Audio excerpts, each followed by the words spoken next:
आकाशवाणी भोपाल से प्रस्तुत हैं प्रादेशिक समाचार।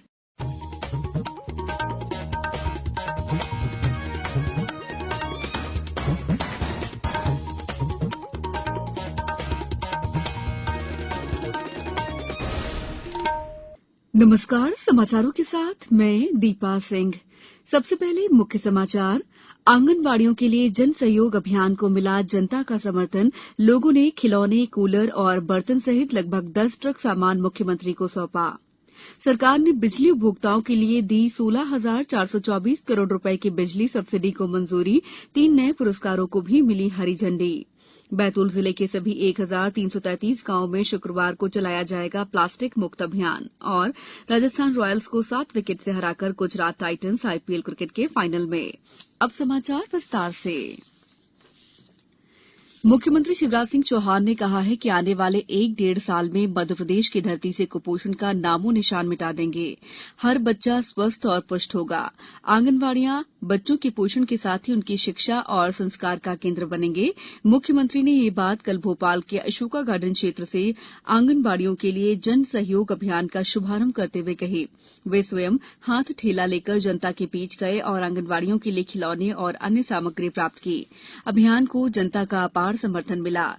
लोगों ने आंगनवाड़ियों के लिए खिलौने, कूलर और बर्तन सहित लगभग 10 ट्रक सामान सौंपा, जिसे भोपाल जिले के 1800 आंगनवाड़ी केंद्रों में वितरित किया जाएगा। आंगनवाड़ियों के लिए सामान के अलावा लगभग 2 करोड़ रुपए की धनराशि आई है। अभिनेता अक्षय कुमार ने ट्वीट कर अभियान का समर्थन किया और आंगनवाड़ियों के लिए 1 करोड़ रुपए तथा 50 आंगनवाड़ियों को गोद लेने की घोषणा की। मंत्रिपरिषद की बैठक में वित्तीय वर्ष 2022-23 के लिए निर्धारित दरों पर विभिन्न श्रेणियों में उपभोक्ताओं को 16,424 करोड़ 18 लाख रुपए की सब्सिडी देने का निर्णय लिया गया। मंत्रिपरिषद ने कल इस बैठक में 3 नए पुरस्कार, मध्यप्रदेश गौरव सम्मान, शासकीय योजनाओं में उत्कृष्ट प्रदर्शन के लिए मुख्यमंत्री उत्कृष्टता पुरस्कार और नवाचार के लिए मुख्यमंत्री उत्कृष्टता पुरस्कार को संचालित किए जाने के प्रस्ताव का अनुमोदन किया। ये पुरस्कार प्रतिवर्ष मध्यप्रदेश के स्थापना दिवस 1 नवंबर को दिए जाएंगे। मंत्रिपरिषद ने रामपुरा मनासा सूक्ष्म उद्वहन सिंचाई परियोजना के लिए भी प्रशासकीय स्वीकृति प्रदान की। परियोजना की लागत राशि 1,208 करोड़ 89 लाख रुपए है। मंत्रिपरिषद ने प्रधानमंत्री फसल बीमा योजना में किसानों को फसल हानि या क्षति होने पर वित्तीय सहायता प्रदान करने के उद्देश्य से 17,072 करोड़ 30 लाख रुपए का वित्तीय आकार निर्धारित करते हुए निरंतर रखे जाने का निर्णय लिया। प्रधानमंत्री नरेंद्र मोदी जापान की 2 दिन की यात्रा के दौरान क्वाड नेताओं के शिखर सम्मेलन में भाग लेने के बाद कल रात स्वदेश लौट आए। क्वाड शिखर सम्मेलन में श्री मोदी के अलावा अमेरिका के राष्ट्रपति जो बाइडेन और जापान तथा ऑस्ट्रेलिया के प्रधानमंत्रियों ने भाग लिया। प्रधानमंत्री मोदी ने अलग से अमेरिका के राष्ट्रपति जो बाइडेन, ऑस्ट्रेलिया के प्रधानमंत्री एंथनी एल्बनीज और जापान के प्रधानमंत्री फुमियो किशिदा के साथ द्विपक्षीय बैठकें की। प्रदेश में बीते 24 घंटों में कोरोना के 33 नए मामले सामने आए हैं, जबकि 18 मरीज कोरोना संक्रमण से मुक्त हुए हैं। नए मामलों में बैतूल, इंदौर, रायसेन में 5-5, राजगढ़ में 4, भोपाल, मुरैना में 3-3, नर्मदापुरम और जबलपुर में 2-2 नए संक्रमित मिले हैं। प्रदेश में अब सक्रिय प्रकरणों की संख्या 289 रह गई है। हालांकि राज्य के 24 जिले कोरोना संक्रमण से पूरी तरह मुक्त हो चुके हैं। इधर प्रदेश में कल 35,982 लोगों का टीकाकरण किया गया। इन्हें मिलाकर राज्य में अब तक वैक्सीन के 11 करोड़ 86 लाख 22 हजार से अधिक डोज लगाए जा चुके हैं। समाचारों में वक्त है ब्रेक का। ये समाचार आप आकाशवाणी भोपाल से सुन रहे हैं। हमारे समाचारों को आप कभी भी और कहीं भी अपनी सुविधा के अनुसार सुन सकते हैं। ये समाचार बुलेटिन YouTube, ट्विटर और फेसबुक पर AIR न्यूज भोपाल पेज पर सुने जा सकते हैं। इसके अलावा आप हमारी वेबसाइट newsonair.nic.in पर या AIR न्यूज ऐप पर भी ये समाचार सुन सकते हैं। ब्रेक के बाद समाचारों में आपका एक बार फिर स्वागत है। बैतूल जिले में स्वच्छ भारत मिशन ग्रामीण के द्वितीय चरण के अंतर्गत 554 ग्राम पंचायतों के सभी 1,333 गांवों में 27 मई को प्लास्टिक मुक्त अभियान चलाया जाएगा। इस अभियान का उद्देश्य ग्रामीण अंचलों को प्लास्टिक मुक्त करना और ग्रामीणों को सिंगल यूज प्लास्टिक से होने वाले नुकसान को लेकर जागरूक करना है। बैतूल जिला पंचायत सीईओ अभिलाष मिश्रा के मार्गदर्शन में 12 घंटों तक 50,000 से अधिक लोग इस दिन प्लास्टिक एकत्रित करेंगे। प्लास्टिक मुक्त अभियान की सतत मॉनिटरिंग के लिए जिला पंचायत के साथ ही सभी 10 जनपद पंचायतों में कंट्रोल रूम का गठन किया गया है। आगामी 27 मई को हम सभी लोग प्रत्येक गांव वार निकलेंगे, जन भागीदारी सुनिश्चित करेंगे और जो प्रशासकीय अमला है, जो हमारी स्व सहायता समूह की महिलाएं हैं, जो स्व सहायता संगठन है और जो गांव के आमजन हैं, इन सभी को सहभागी बनाते हुए प्लास्टिक मुक्त अभियान में शामिल करते हुए समस्त गांव में एक साथ प्लास्टिक एकत्रीकरण का काम करेंगे और जितनी भी प्लास्टिक जगह जगह पर बिखरी रहती है उसको उठाएंगे, उनको बोरों में भरेंगे व्यवस्था अनुसार और जो प्लास्टिक इकाई बनाई गई है ग्राम पंचायत वार में लाके तौल करके जमा करेंगे। इसका उद्देश्य ये है कि ग्राम पंचायत में प्लास्टिक को लेकर एक व्यापक अवेयरनेस ड्राइव चलाई जाए और साथ ही साथ पर्यावरण में जो प्लास्टिक अभी पड़ा हुआ है उसको उठा के रखा जाए और उसको कैसे आगे उपयोग में लाया जाए इस पर विचार किया जाए।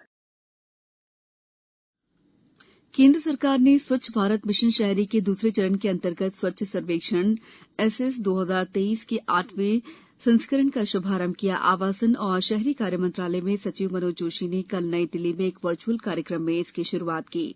इस मिशन को कचरे से धन थीम के साथ तैयार किया गया है। ये सर्वेक्षण 3R यानी रिड्यूस, रिसाइकिल, रीयूज अर्थात कचरे में कमी लाने, पुनर्चक्रण करने और दोबारा उपयोग में लाने के सिद्धांत को प्राथमिकता देगा।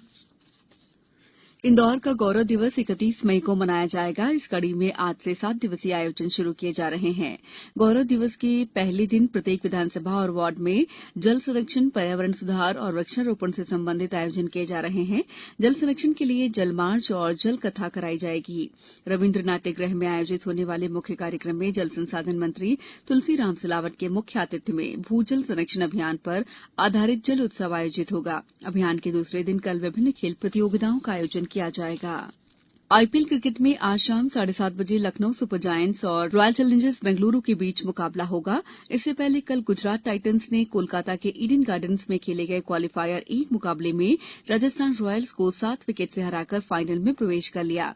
पहली बल्लेबाजी करने उतरी राजस्थान रॉयल्स ने निर्धारित 20 ओवरों में 6 विकेट के नुकसान पर 188 रन बनाए। जवाब में गुजरात टाइटंस ने 19 ओवर और 3 गेंदों में 3 विकेट खोकर लक्ष्य हासिल कर लिया। अब कुछ समाचार संक्षेप में। खंडवा के मेडिकल कॉलेज सह जिला अस्पताल में आयोजित 2 दिवसीय स्वास्थ्य मेले में कुल 3,740 मरीजों का उपचार किया गया। आगर मालवा जिले में टीबी रोगियों की खोज के लिए 5 चरणों में चलाए जा रहे अभियान का दूसरा चरण आज से शुरू होकर 31 मई तक चलेगा। डिंडौरी में हाथियों के झुंड ने बासीदेवरी गांव में 3 घरों को रौंद दिया। इस दौरान अंदर सो रही एक महिला की मौत हो गई। शिवपुरी जिले में जिला रोजगार कार्यालय में आयोजित प्लेसमेंट ड्राइव में 147 आवेदकों का चयन किया गया है। बड़वानी गौरव महोत्सव का आयोजन शहीद भीमा नायक शासकीय स्नातकोत्तर महाविद्यालय परिसर में आज से 31 मई तक किया जा रहा है। इस महोत्सव के तहत प्रतिदिन रंगारंग सांस्कृतिक और मनोरंजक कार्यक्रम किए जाएंगे। सतना जिले में आज से 2 दिवसीय जिला स्तरीय स्वास्थ्य मेले का आयोजन जिला अस्पताल परिसर में किया जा रहा है। लोकसभा अध्यक्ष ओम बिरला एक निजी कार्यक्रम में शामिल होने के लिए कल मुरैना होते हुए जौरा पहुंचे। श्री बिरला कुछ घंटे रुकने के बाद वापस दिल्ली रवाना हो गए। खरगोन शहर में कलेक्टर और एसपी ने लगातार तीसरे दिन भी रात में गश्त की। जल निगम की प्रबंध संचालक तेजस्वी नायक की अध्यक्षता में कल 1,483 करोड़ लागत की गांधी सागर समूह की जल प्रदाय योजना के संबंध में समीक्षा बैठक आयोजित की गई। सीहोर जिला पंचायत की नवनियुक्त अध्यक्ष कृष्णा गोपाल इंजीनियर ने कल अपना पदभार ग्रहण किया। बैतूल में हॉकी फीडर सेंटर के लिए खिलाड़ियों का चयन trial major Dhyan Chand hockey stadium में 26 मई को आयोजित किया जाएगा। इस बुलेटिन में इतना ही। दीजिए इजाजत। नमस्कार।